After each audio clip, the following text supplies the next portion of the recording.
السلام عليكم ورحمة الله وبركاته. ازيكم يا حبايبي، عاملين ايه؟ مرحب بيكم حبايبي في كل مكان.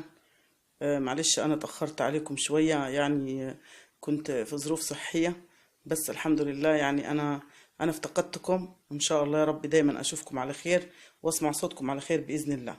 النهاردة يا حبايبي انا هقدم لكم وصفة. الوصفة دي طلبت مني كتير خالص، ولذلك في واحدة يعني مشتركة بحبها خالص، يعني اتصلت بيا بتقول لي يعني محتاجة الوصفة دي خالص. فأنا والله جمعت لها كذا وصفة، كذا طريقة لإنهاء المشكلة دي، وهي مسمار القدم. مسمار الرجل من تحت، الشوكة العظمية، هي ليها كذا مسمى يعني. دي بتبقى مؤلمة جدا جدا. والله أنا قلبي معاكم، وإن شاء الله يا رب يعافيكم ويشفي كل مريض إن شاء الله. الوصفة اللي هعملها لكم هي مفيدة جدا جدا، وليها يعني مفعول السحر يعني. الوصفة دي هنبدأ بسم الله والصلاة والسلام على رسول الله. أول شيء هنعمله اللي هو التوم.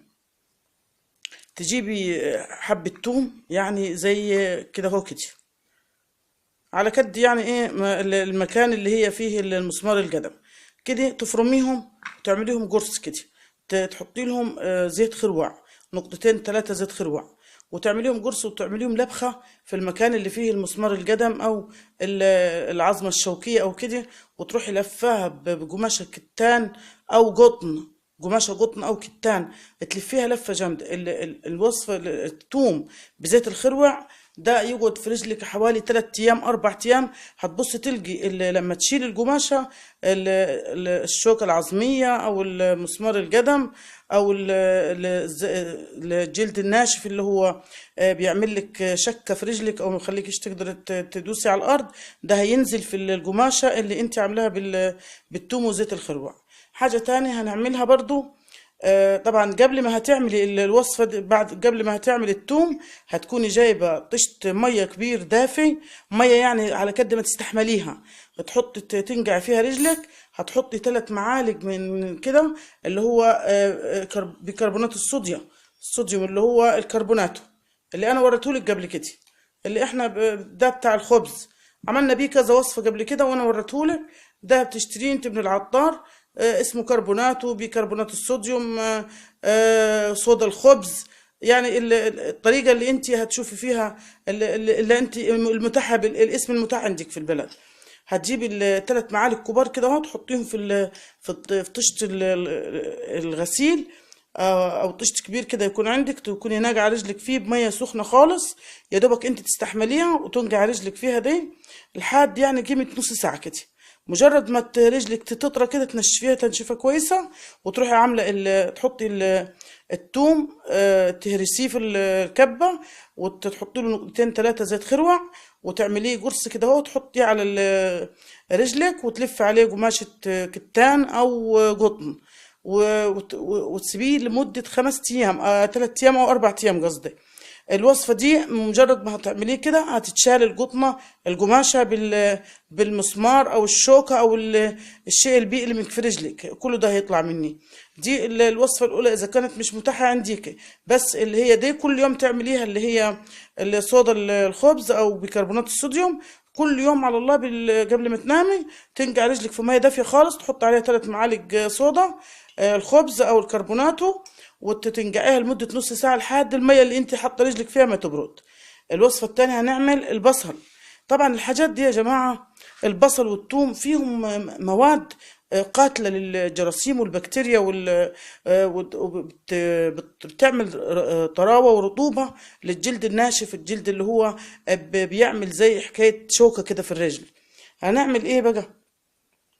هتجيب البصل تعمليه شرايح كده اهو زي كده، وتروحي حط عليه خل ابيض، تحط عليه خل ابيض، تنقعيه لمده 2 ساعة في الخل الابيض.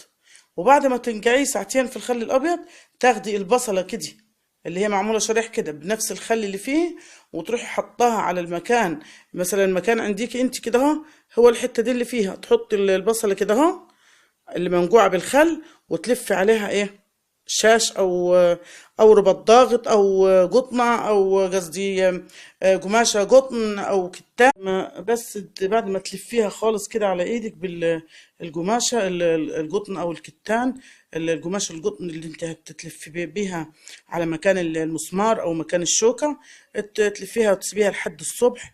البصل منقوع بالخل، تسيبيها لحد الصبح على رجلك، تقوم الصبح تغسلي رجلك وتتشطفي وتمشي عادي.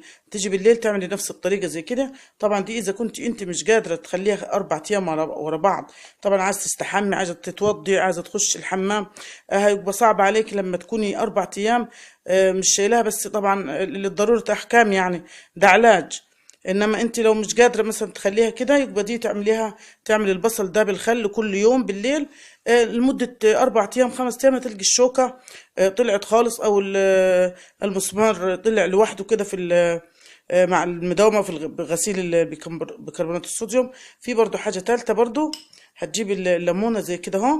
الليمونه طبعا انت زي ما انت شايفاها كده هتقطعيها شرايح.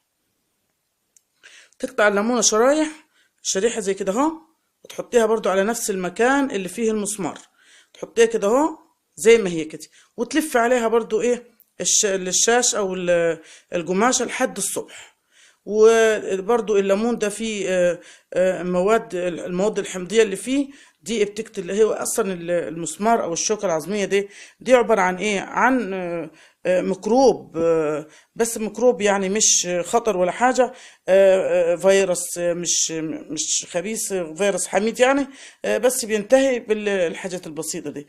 انت لو حطيت شريحة الليمون زي كده اهو على رجلك ولفيتي عليها الشاش كل يوم، دي كل يوم الصبح تغسلي رجلك عادي، ودي كل يوم بتغسل رجلك، دي تخليها 5 ايام، قصدي 4 ايام في القماشة يعني، ما تطلعهاش غير لما تلقيها انتهت خالص. طبعا مع المداومة بالغسول رجلك ونقعه بالمية السخنة الدافية، والخل برضو جميل جدا في نفس المشكلة دي.